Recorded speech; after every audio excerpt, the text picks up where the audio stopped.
Les discussions qui débutent ce lundi au Bourget ne seront plus techniques mais politiques.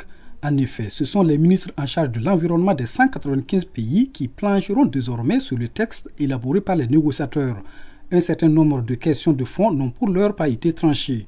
La première porte sur l'objectif d'élévation de température à atteindre. L'article 2 du document remis contient deux objectifs, en dessous de 1,5 degré Celsius ou bien en dessous de 2 degrés.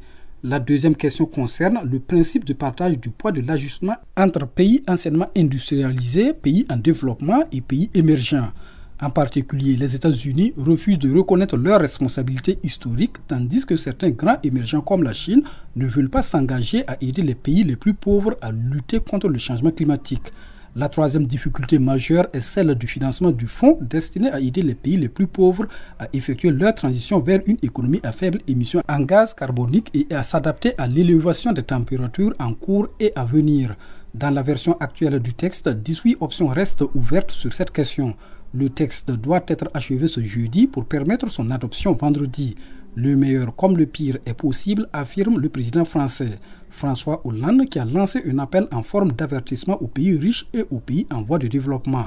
À ceux qui voudraient viser trop haut, qu'ils fassent attention de ne pas avoir raison tout seuls. À ceux qui voudraient se contenter du minimum, ils risquent d'avoir le maximum de catastrophes, a prévenu François Hollande.